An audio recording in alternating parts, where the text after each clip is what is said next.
Dobrý deň. Tohto videa by som chcel poďakovať za 3 roky na YouTube.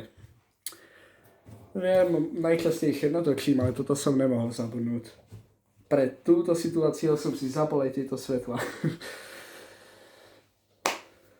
A moje plány do budúcna sú, že budem pokračovať v tej sérii, že Courtneyho príbehy.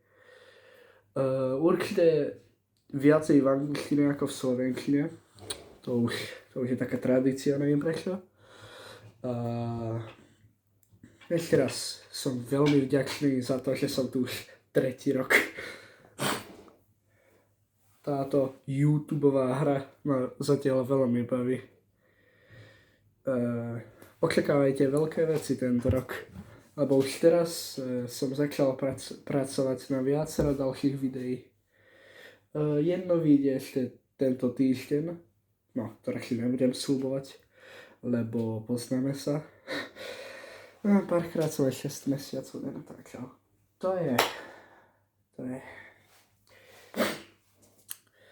A len by som chcel rozhodne oznámiť, že tento kanál ešte žije.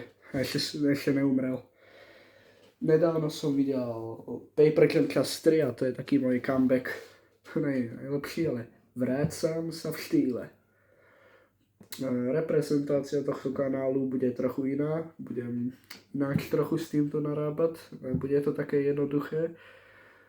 Ale toto sa mi nechce baviť. A určite, rozhodne, to si zapíšte za uši. Budem vydávať videá častejšie, lebo doteraz to bola hrôza.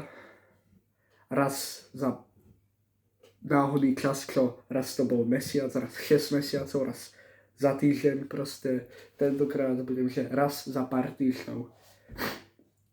Maximálne by to bolo, že raz za týždeň, ale zas tež nedokážem všetko.